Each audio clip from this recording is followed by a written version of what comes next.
Bontarapur की United Rural Development Society Bontarapur अपन बगी मैरा पाइबी इमा सिंह क्लब ऑर्गेनाइजेशन अकोई पुन्ना हम दुदगी अकोई ngasi जिरीबामदा अवाना तारिबा इमा इबेन आंगांग सिंह अहल लमन खुदिंग मसिदा अकोई ngamjaba खरदंग मतिंग पिजगेना अकोई लाक्चबनी होखिबा चाहिदसु होखिबा चाहिगी था सिमकदा जुलाई थादसु अकोई मणिपुरदा माइहौ लापोक तौरिबा मयाम अवाना तारिबा मफमदसु अकोई बोनतारापुरदगी अकोई हुजी हाइजरिबा अकोई ग्रुप सिंसिना अकोई चचरगा अंगम मतिंग पिजरुई ngasi sum mafum asida अकोई लाक्चरिबा सिनी अकोई जामना पेंजदे उरिबा फिल्म तौरिबा मोंग तुसु उबदा अकोई यामना पेंजदे दो लाइबक फदना ngasi जिरीबामगी एमएलए गसु अकोई थेंगनादना असिदगी आइदी प्रजा अमना हाइबगमदबा वाफमदो आई जामना समना इमोंदा आई खनन जाखरे माय आइदी खिदंग मंगोंदा इंगितना इरांगना खनन जाखरे मदुसु ngasi प्रेसता सेंगदोक्प्रेम बसे मसे याम नुंगाइजै मखा ताबदा आइगा अखोइगा लोइना लाकमिनरिबा अखोइगी तोंगान तोंगानबा इमा माइरा पाइबी सिंह अदोइदी क्लब ऑर्गेनाइजेशन तेते ओजा सिंह पुनमक्सिबु आइदी मखोइगी चेंजा चोंजबा लांगजेबना ngasi मफम मसिदे अखोइ यौजबा ngumjरबनी अखोइ यामबा लिकपा अखोइना खर मतेंग खदंग अखोइ पिजेगे लाक्चरिबसे अदि मतिक चाबदि नते अदुमकु मयामना सिदा लेबिबा इमा इंदोन मयामना पेनबिगनी हाइबा आई आसासे थंजरगा अतै अखोइ अतै ओजा ओजा doctor Mani doctor Rajmani Haobam Rajmani doctor Vishwajit अदगी अखोइगी अहल लमन अखोइगी ओइनाम बिद्दा अखोइगी तार बाबू पुंसी अदगी अखोइगी निंथौ अदगी अखोइगी जतिंद्र अदगी इमा इंदोन मयाम सिमा मखोइसु मोट मोंतंग आई लबिनबगी दमता आई नोलुचरगा आई बखमसे आई मतंग से टेंशन दै ngasi khoi Bontarapur mayam horaga ima iben mera paibi gai koi club mayam ama leiri mayam punjhillaga khoi gi masi United Rural Development Organization naidna sina mayam punjhilleraga mayam se amatoina koi ima iben koi ahansing punna mi kuntha mari manga gari taret mukta koi siga laksabani ngasi koi relief camp se koi se thajaramdabani jiribamda sumai tawdna koi जाति कांगलुप अनि के conflict ओइगने से Sousa थाजरमदबनी अदुमपु करि हाइनी सोरगी तमक पाइगद्रा सिगुम्बा से थोलकपसिदा ngasi अखोइ ngasi मक अखोइ जिरिबाम सिगा तोंगान तोंगान हम निपान मापन मुक्ता सेलनरगा लेरिबसे सि अमांगबगी अमांगम मक्तनी असि मरुइना याम नुंगाइत्रिसे हजे हजे अंगांग हिंग कोचेन चेन सानरिबसे अखोइ याम नैने अखोइ अदुना अखोइ ngasi मक्ता क्वाइ मरुइना अंगांग सिंगी बोई कोलम खाता कोलम से पेंसिल ना चिंग बचे पुरई लांजेन गेरा चटकेरा कोई लाइक अंगांग हिंदी लाइक चे हेन बताबनी अदुना कोई लमदम सिदा ngasi होल सिदा लेबिरिबा कोई हनसिंग ना ममा पाव बिसिंग सिदा अंगांग हिंसिसु सोइदना बा असि कन होनबिउ एन हाइजनिंग बदी अकोइना Bontarapur दगी असुमाइ तौदना मयाम खाइनारगा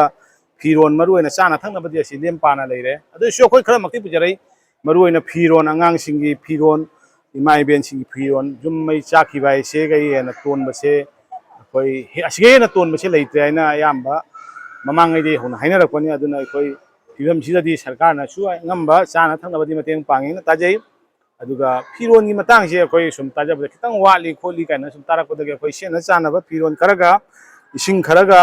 अंगांग सिंगी चाना खोनाबा खरगा लोइना लोइना कोइगी इसिंग खरगा लोइना दना लाकपनि हाइरिबा लाक्चरी से कोई मसीना लोइना कोई जाम मतिक चाना लाक्चबा नते कोई थमोइगी ओइबा पाउदमनि थमोइगी ओइबा नुसिबा फोंदोकपनि कोइसु कोई जातिगी समक्ता कांगलुपसिगी दमक्ता कोई मफम सिदा कोई अहल लमन चही मरफु सुबा अहन मरफु माथोइ निथोइ सुबा अहन मयाम जाउना चटकनी कोई मोइ थौनादा कोई नहारोन सिंग थौना पिबिरगा मोइना कोइसु थौना मो अहन सिंग थौना पिबिरबनि कोइसु अदुकि मतिक थौना लै अरुना चाबा थकपा खंदै ngasi से ब्रेकफास्ट फो लौना रखते अहन सिंगे चटकनी ngन हाइन तौरगा कोइसे गाड़ी से लमसांग Bontarapur टू जिरिबाम से फेट सुम कोई गाड़ी अखोइगी मालचांग पुबा गाड़ी ट्रक मचाम जु जौरै असिना याम कन्ना थौबा जादबा मरमना पुंग अमा मखाय अनिमुक चंगी मफम सि जौरकपदा अदुना कोन मफम सि जौबा खितंग थेंग्रे अदुना अखोइ अइना अरोइबदा हाइजनिंग बदी अखोइगी कांगलुप असि निंहन्नबा जादे ꯑꯩꯈꯣꯏꯅ ꯁꯨꯃꯥꯏꯅ ꯇꯧꯗꯅ ꯑꯁꯤ ꯃꯐꯝꯁꯤꯒ ꯂꯩꯔꯦ ꯍꯥꯏꯗꯅꯁꯨ ꯑꯩꯈꯣꯏ ꯅꯤꯡꯍꯟꯅꯕ ꯌꯥꯗꯦ ꯑꯩꯈꯣꯏꯅ ꯍꯣꯠꯅꯍꯟꯒꯗꯕꯅꯤ ꯑꯉꯥꯡꯁꯤꯡꯁꯦ ꯂꯥꯏꯔꯤꯛ ꯄꯥꯗꯗꯅ ꯂꯩꯔꯝꯕ ꯌꯥꯏ ꯂꯥꯏꯔꯤꯛꯁꯦ ꯅꯝꯗꯅ ꯃꯄꯥ ꯃꯃꯥꯁꯤꯡꯅ ꯄꯥꯍꯟꯕ ꯑꯗꯒꯤ ꯑꯁꯤꯃ ꯂꯩꯖꯔꯦ ꯑꯗꯨꯒ ꯁꯔꯀꯥꯔꯅꯁꯨ ꯃꯅꯤꯄꯨꯔ ꯁꯔꯀꯥꯔꯅꯁꯨ ꯀꯔꯤꯒꯨꯝꯕ ꯑꯩꯈꯣꯏ ꯍꯧꯖꯤꯛ ꯆꯪꯐꯝꯁꯦ ꯀꯔꯤꯒꯨꯝꯕ ꯑꯍꯟ ꯑꯃ ꯍꯦꯛ ꯀꯨꯝꯊꯕ ꯃꯇꯝꯗ ꯄꯥꯛ ꯍꯦꯛ ꯇꯨ ꯇꯥꯔꯒꯗꯤ ꯄꯥꯛ ꯍꯦꯛ ꯇꯨꯔꯒꯗꯤ ꯃꯛꯇꯦꯛꯄ ꯅꯠꯇ꯭ꯔꯒ ꯁꯤꯡꯂꯤ ꯊꯨꯞꯄ ꯅꯠꯇ꯭ꯔꯒ ꯑꯅꯥꯕ ꯑꯃ ꯁꯣꯏꯗꯅ ꯑꯣꯏꯔꯛꯀꯅꯤ ꯃꯁꯤ ꯁꯔꯀꯥꯔꯅ ꯈꯤꯇꯪ ꯀꯩꯅꯣ ꯇꯧꯔꯒꯗꯤ ꯃꯁꯤ ꯆꯦꯛꯅꯒꯨꯝꯕ ꯈꯤꯇꯪ ꯊꯥꯕꯤꯔꯒꯗꯤꯕ ꯑꯁꯤꯃ ꯆꯪꯐꯝꯁꯤꯃ ꯌꯥꯝ ꯅꯨꯡꯉꯥꯏꯇꯦ ꯃꯥꯒꯤ ꯑꯀꯣꯏꯕꯗ ꯆꯄꯦꯠ ꯆꯄꯦꯠ ꯂꯥꯎꯔꯤꯁꯤ ꯁꯣꯏꯗꯅ ꯑꯉꯥꯡꯁꯤꯡꯗ ꯑꯅꯥꯕ ꯁꯣꯏꯗꯅ ꯑꯣꯏꯔꯛꯄ ꯌꯥꯏ ꯑꯗꯨꯒ ꯂꯣꯏꯅꯅ ꯑꯩ ꯆꯪꯖꯔꯨꯔꯦ ꯑꯩꯈꯣꯏꯒꯤ ꯋꯥꯁꯔꯨꯝꯅꯆꯤꯡꯕ ꯆꯪꯖꯔꯨꯔꯦ ꯍꯥꯏꯐꯦꯠ ꯌꯦꯡꯕꯗ ꯋꯥꯁꯔꯨꯝꯒꯁꯤ ꯈꯤꯇꯪ ꯃꯁꯤꯅ ꯑꯩꯅ ꯁꯔꯀꯥꯔꯗ ꯍꯥꯏꯖꯕꯅꯤ ꯁꯔꯀꯥꯔꯅ ꯏꯁꯤꯡ ꯈꯤꯇꯪ ꯃꯔꯥꯡ ꯀꯥꯏꯅ ꯄꯤꯕꯤꯕ ꯏꯁꯤꯡꯁꯦ ꯈꯤꯇꯪ ꯃꯔꯥꯡ ꯀꯥꯏꯅ ꯀꯥꯏꯗꯕ ꯃꯥꯜꯂꯤ ꯃꯑꯣꯡꯁꯦ ꯌꯥꯝꯅ ꯂꯥꯞꯅ ꯑꯍꯟꯁꯤꯡꯁꯤꯅ ꯍꯣꯜꯂ ꯆꯠꯄꯁꯦ ꯍꯥꯏꯐꯦꯠ ꯁꯨꯝ ꯎꯖꯔꯨꯏ ꯊꯦꯡꯅꯖꯔꯨꯏ ꯃꯇ ꯆꯥꯟꯅꯔꯨꯗꯅ ꯑꯁꯤꯅ ꯈꯤꯇꯪ ꯁꯔꯀꯥꯔꯅ ꯃꯁꯤꯅ ꯂꯝꯗꯝꯁꯤꯒꯤ ꯗꯤ.ꯁꯤ ꯂꯩꯔꯤꯀꯣ ꯑꯗꯨꯒ ꯑꯩꯈꯣꯏꯒꯤ ꯂꯣꯀꯦꯜ ꯑꯦꯝ.ꯑꯦꯜ.ꯑꯦꯁꯨ ꯑꯩꯈꯣꯏ ꯃꯃꯥꯡꯗ ꯉꯥꯏꯍꯥꯛꯇꯪ ꯃꯃꯥꯡꯗ ꯂꯦꯡꯕꯤꯔꯛꯑꯝꯃꯤ ꯃꯁꯤꯅ ꯃꯣꯏ ꯃꯤꯠꯌꯦꯡꯁꯦ ꯈꯤꯇꯪ ꯍꯥꯏꯖꯤꯅꯤꯛ ꯑꯣꯏꯅ ꯆꯥꯍꯧꯗ꯭ꯔꯒꯗꯤ ꯃꯁꯤꯅ ꯑꯃꯨꯛ ꯑꯅꯥꯕ ꯑꯣꯏꯔꯛꯑꯒꯗꯤ ꯑꯩꯈꯣꯏ ꯇꯨꯡꯗ ꯃꯁꯤꯅ ꯑꯃꯨꯛ ꯅꯥꯔꯛꯑꯒꯗꯤ ꯈꯨꯗꯣꯡꯆꯥꯗꯕ ꯑꯣꯏꯕꯁꯨ ꯌꯥꯏ ꯈꯤꯇꯪ ꯍꯦꯟꯅ ꯑꯗꯨꯒ ꯂꯣꯏꯅꯅ ꯁꯤꯒꯤ ꯂꯝ ꯑꯁꯤꯒ ꯍꯣꯜꯁꯤꯗ ꯂꯩꯕꯤꯔꯤꯕ ꯑꯩꯈꯣꯏ ꯔꯤꯂꯤꯐ ꯀꯦꯝꯁꯤꯗ ꯂꯩꯕꯤꯔꯤꯕ ꯑꯩꯈꯣꯏꯒꯤ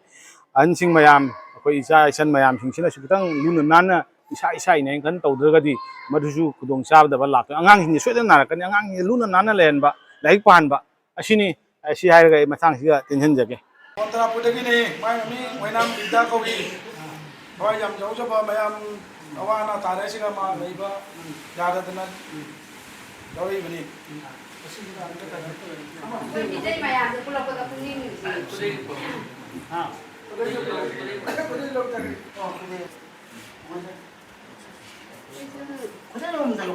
ꯁꯛꯀꯦ ꯇꯧꯅ ꯃꯥꯛꯁꯣꯝ ꯆꯠꯅꯤꯡꯉꯤꯕꯅꯦ ꯈꯪꯕ꯭ꯔꯥ 나무 콩디네.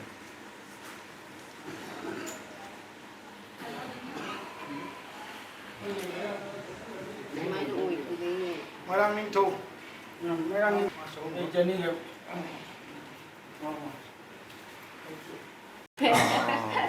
ꯐꯣꯟ ꯂꯩꯕꯤ ꯋꯥꯏ ꯈꯪꯕ꯭ꯔꯥ ꯑꯩ ꯑꯄꯥꯝꯕꯁꯦ ꯂꯩꯕꯤꯔꯦ ꯐꯖꯕ ꯐꯕ ꯑꯣꯏꯔꯣ ꯐꯕ ꯁꯤ ꯑꯣꯏꯔꯣ ꯊꯦꯡꯉ ꯃꯥ ꯀꯨꯝꯍꯩꯗ ꯊꯦꯡꯖꯔꯦꯕ ꯑꯩꯅ ꯈꯔ ꯍꯥꯞꯄꯤꯔ ꯂꯩꯕꯤꯔꯦ ꯉꯔꯥꯡ ꯈꯛꯇ ꯂꯩꯅꯤ ꯑꯩꯈꯣꯏꯒꯤ ꯕꯤꯁ꯭ꯋꯖꯤꯠ ꯗꯥꯛꯇꯔ ꯂꯥꯏꯁ꯭ꯔꯝꯒꯤ ꯃꯥꯅ ꯈꯨꯗꯩ ꯃꯌꯥꯝꯁꯤꯒ ꯑꯩꯁꯨ ꯂꯥꯏꯁ꯭ꯔꯝꯅꯤ Saya magi ikan.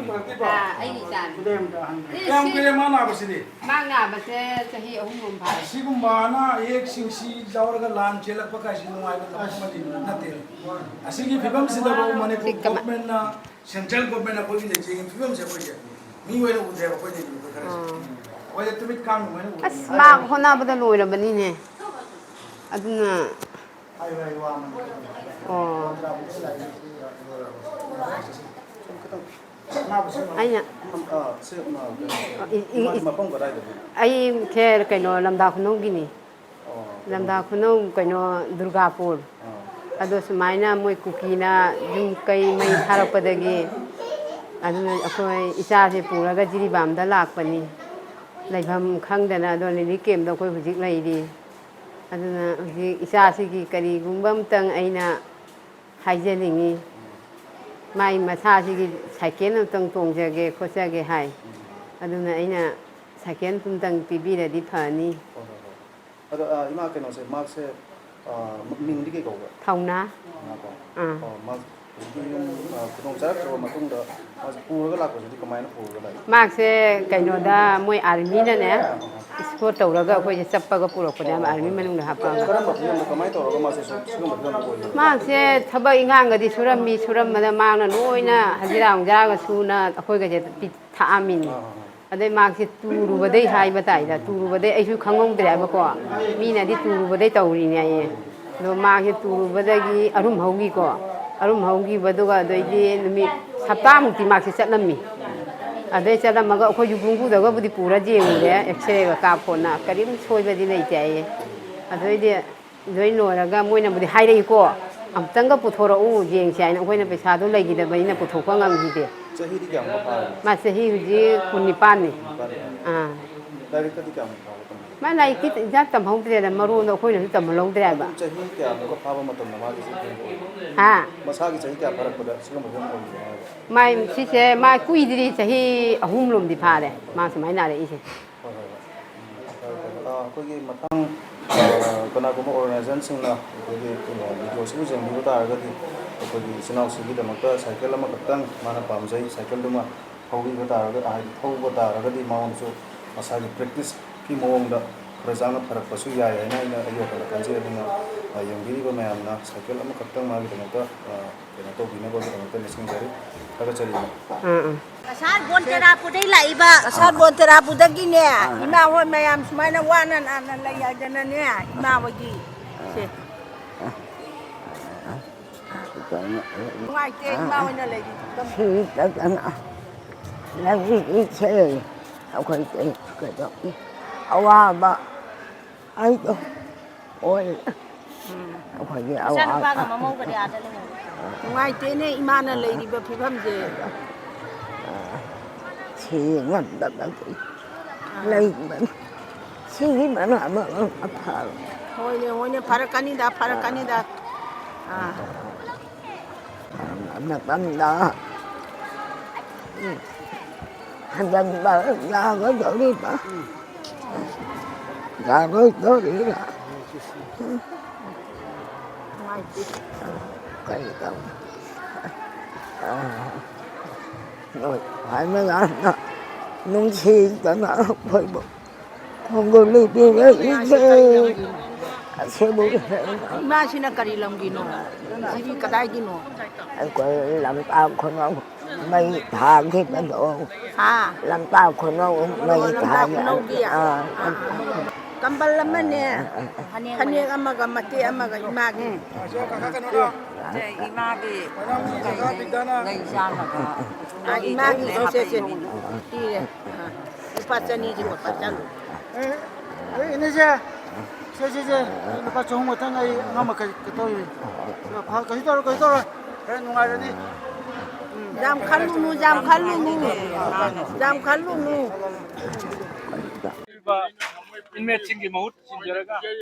커뮤니티 멤버로 아마오나 마야무 하나는 타겟자리 본테라포르기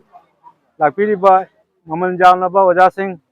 ꯏꯃꯥꯁꯤꯡ ꯄꯨꯝꯅꯃꯛꯄꯨꯁꯨ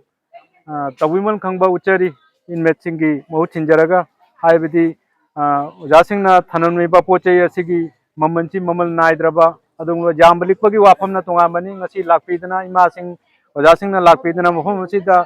ꯏꯔꯩꯆꯥꯁꯤꯡ ꯑꯩꯒꯤ ꯃꯔꯤꯁꯤꯡ ꯑꯋꯥꯕ ꯇꯥꯔꯦ ꯍꯥꯏꯕ ꯃꯇꯝꯗ ꯅꯤꯡꯁꯤꯡꯕꯤꯔꯛꯄꯒꯤꯗꯃꯛꯇ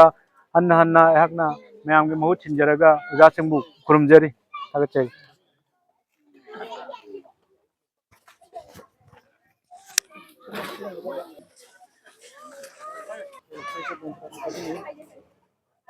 Ngasi ako'y apunba Bon Terapuday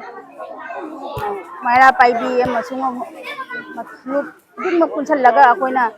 abi ngasi diri da awana tariba relief yang kuding gi chamaga angam mateng khara su jam na te angam ako'y nangam jam mateng khara ako'y jana ba angang sige acha atha khara puna lakchari basi ako'y mayamda ako'y thamoi nungdi oina ako'y nungai taba hongdokchari amasung ako'y sumba thokiba thodok togliba kisi minagi thodok asi amu hanna thoktanaba isorgi mafamda thongijaraga tani tesijari ngasi July ki tang 3 koi Bon Terapuday apunba koi gi United Rural Development Organization amasung ima Mayra paibi loop mayam Bon Terapuday apunba loop mayam hingsina punjallaga koi angamba khara koi yamna mafamsida awatpa leire aina lakchaba nate koi thamoi gi oiba nungsiba gi paujenjaba lakchabani koi leiri koi su leiri namsida koi gi awana karimta nangba jaroi koi sen thum wacharaga su koi pangal leiri koi lausing leiri angamba mateng lakani imai ben mayam singsina hauna dana ipai ben hansing mayam chahi marphu ga helaba mayama lingbi rei sini lakpi punna lakminari sini punna koi gari taret muk lakchabani ali phobala mafam mandak siga mafam ahum sure atopa mafam khara suchacharu yini ta sengna koi siga lai bese koi mafam jiribam gi प्रजा सिंह मैतै प्रजा सिंह से यामना वारे अखोगी चाबा थकपा फंगमरोय हाइदना लाई नते थमोई गोइबा अखोई चटप तारगदी अखोगी माइगैदगी करिगुंबा खरा खुदोल खरा जुम मै चाक पाइसि हेना तोनबसु लै पोते अमरोमददी असिगुमलबा खुदोंग चादम मतमसिदा अखोई बोनतरापुर मियामसु लैरी बोनतरापुर की इमा इबेन मयामसु लैरी बोनतरापुर की पाइपन तोंगान तोंगान बा ऑर्गेनाइजेशन कयासु लैरी हाइदना अखोई मफमसिदा लाक्सबनी लोइना लोइना अगांग सिंग लैरिबा सिंगसिसु अखोई बोनतरापुर माइगैदगी हैना महु छिनजरगा अगांग सिंगसे अखोई मफमसिदा लैरे हाइदना अगांग सिंगसे सुम थादोकना लैतबा लाई लाइसु अमा से खतोइना तौदना तमन खोलंदना पाहंदना जुमदा लनाई सिगसुम अदुना अखोई मयामना पुरमबसु जाय अखोई खता कोलमना चिंबा पेंसिलना चिंबा खरा अखोई सुम यावरै से अगांग सिंगसिगा अखोईगी असिगी अवाबा चैथेंग हिंसे खंगनबसु दरकार लै अदुगा अवाबा चैथेंग सिंगसिना अखोईदा वारे हाइदना अखोई थमोइसे जाम पिथानबसु अखोई ममा अपा ओइबसिंगना मसि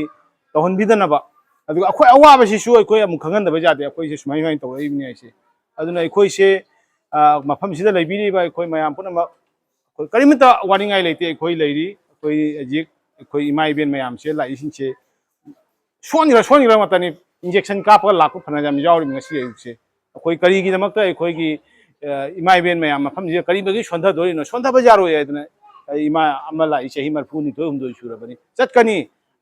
आई टेम पाइरगा नत्र आई कैनो तौरगा लान चंगनिबो हाय अनु खो अजि मफमसे कितंग अखोई चिकथाबै इंदबै मोंगमदा लाए हायदना अदुमाइ तौं लाक्सबनी अदुना मयाम पुनम अखोइना पुजरैबा बोनतरापुर अपुनबसिना पुजरैबा पोलमसिंगसे अखोई मसी लीसु थिबिनु यामीसु थिबिनु अखोइना ngamjaba अखोइगी थमोइगी ओइबा नुंसी हाइबगी पाउदिमजबदो नुंसी हाइबदो अदु पाउदमजबदो लाक्सबनी अदि आसी हायरगा टेंशन जगे जिरी हायर सेकेंडरी स्कूल की रिक्वेम द लेजरीबा इमेज सिंगी मैम पुनमकी मुहूर्त सिंजदुना ngasi Kasar Bonterapur dagi lengbiragliba adi tongan ba adi organization sing ima mera paibi sing ahal oraba ima siyawi mayam punamakna ima mari ni nungsibagi mari puduna aikoi ki damakta lengbirakna ngamjaba khudok kitang khudon tambirabagi damakta aina Kasar Bonterapur gi bungipa sing ima sing mera paibi punamakpu aina hanna mayang mutsinduna thagat pa phongdok jari nungai pa phongdok jari aduga matung dasu akoi bu nusibiu haidi himinasi haiba waise thandarga tangsulo chan ayhaki maming TH Pasotom bi kaujai ayhak Bontrapur dagini ngasi aikoi Bontrapur all Bontrapur maira paibi amadi apunba Bontrapur URDS organization singna ngamjaba kharadang puduna ngasi jiribamgi leiriba awa ana tarba relikem singda ngamjaba mateng kharadang pangjagi haiduna laksabani haibadi firol sing amadi chana thaknaba polam singni masida jiribamda leibiriba amadi relikem singda leibiriba ipaipan imaindon ichininau khwai khibiki thamoibu akoina penhanba mak ngamdrabagasu ngamjadrabangsu खरदंग मतेंग पांगबा ओइना अखोइना पुजरकलिबनी मतिंग मक्ति जाजदे अदुबु खरदंग मतेंग ओइनाबा पुजरकपनी मसिदा लैबिरिबा जिरिबामगी Awana तारबसिंग अमदी लिलिकेमदा लैबिरिबासिंग इचिनिनाव इमा इंदोन इचिनिनाव ख्वाइ खिबिंगना अखोइना पुजरकलिबा खरा असिना अपेनबो यु हाइना अहांगना हाइजरी मसि हारगा इ मतांग असिदा लोसिनजरगे ngasi jiribamgi sortingbi high school लिलिकेमदा Kasar Bonterapur gi ima maira paibi club organization pona mangna lengbirakuna lilikem asida piron chana thaknaba pochai kaya tembang birakpi damakta hai lilikem gi maikai dagi haige thagat ba phongdok chari asi hajara sinjara URDS ki organization URDS ki staff jinau marum mapang yamba sing amadi imai ben ijechal imine दोन खुदिंग मंगना कोई अंगम बा पैसा खरे खाइजरगा अखोई की मैतई है जाति जेदे अखोई की ई नि अदुना अखोई की ई मरी से थीबा लागजबनी ई की मतेंग पांगजेगाई लागजबनी अखोइना इदम अखोई मैतई है प्रूफ सिदे अमतनी अवागी लांदे लांजेना बांग्लादेश ले त्रिपुरा दे लेगी असम दे ले ꯑꯁꯦ ꯀꯔꯤꯒꯨꯝꯕꯁꯨ ꯂꯩ ꯑꯁꯤ ꯑꯩꯈꯣꯏ ꯃꯩꯇꯩ ꯐꯨꯔꯨꯞ ꯑꯃꯗꯅꯤ ꯑꯁꯤꯒꯤ ꯑꯋꯥꯕ ꯇꯥꯕꯁꯤꯒꯤ ꯃꯇꯦꯡ ꯄꯥꯡꯖꯒꯦ ꯍꯥꯏꯅ ꯑꯩꯈꯣꯏꯅ ꯕꯣꯟꯗꯤꯌꯥꯒꯤ ꯃꯩꯔꯥ ꯀꯂꯕ ꯃꯔꯤ ꯃꯉꯥ ꯑꯩꯈꯣꯏꯒꯤ ꯌꯨꯋꯥ ꯗꯦꯁ ꯐꯨꯔꯨꯞ ꯑꯩꯈꯣꯏ ꯒ꯭ꯔꯨꯞ ꯃꯌꯥꯝꯁꯤꯅ ꯄꯩꯁꯥ ꯑꯉꯝꯕ ꯃꯇꯦꯡ ꯈꯔ पैसा खर खाजरगा रिलीफ कैम्प अंगम मतें पांग लाक्चरीबे मैम जामी जामदे थीदना अखोई Jami जामदे थीदना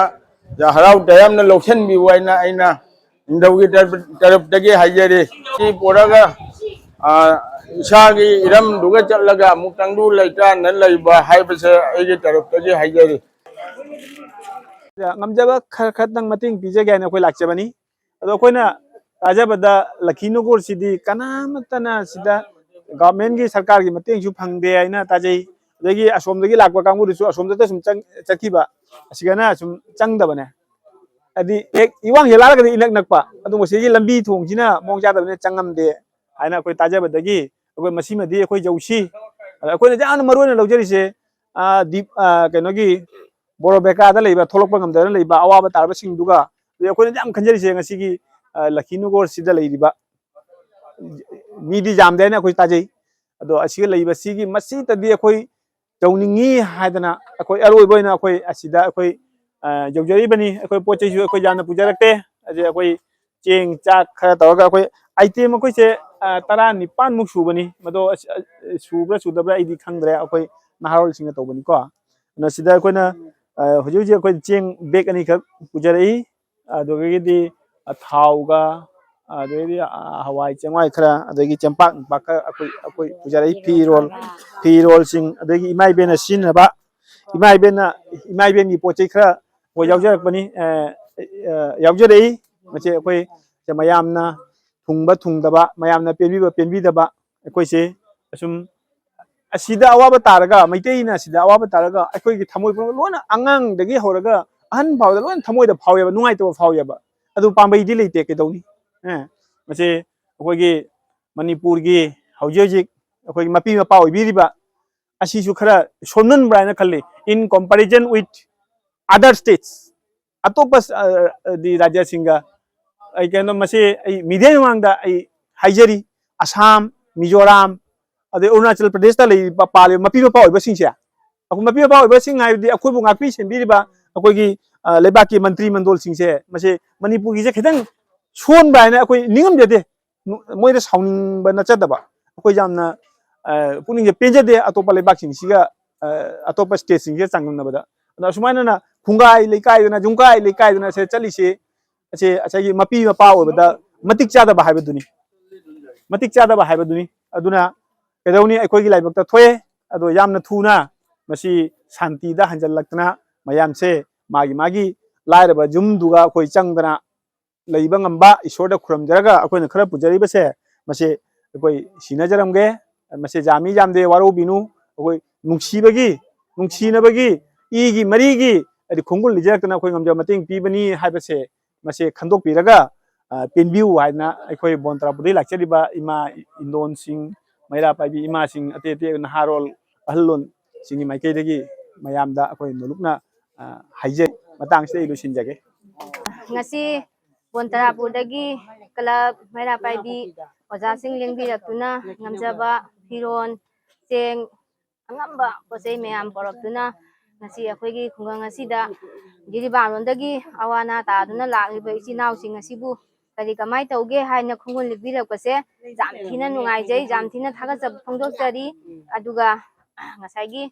akhoi ojana haigiba wafam do jam thina summi aisu asigi matangda wahai amani tang haijage akhoi manipur sarkar da ngasi akhoi manipur gi pabung birenna matik jaba mi ama oiraga ko ngasi mayam asina awana tariba sida kadai gari leige aina matam chana mana asi thabak paikhatpirabadi thabakda ondhokpiragadi asigumba awabase taroidara haibase aigi bakhalgi asi wani taramoidara haiba wakhanje aisu chap chana khanje akhoi gi Assam gi CM oiro Assam gi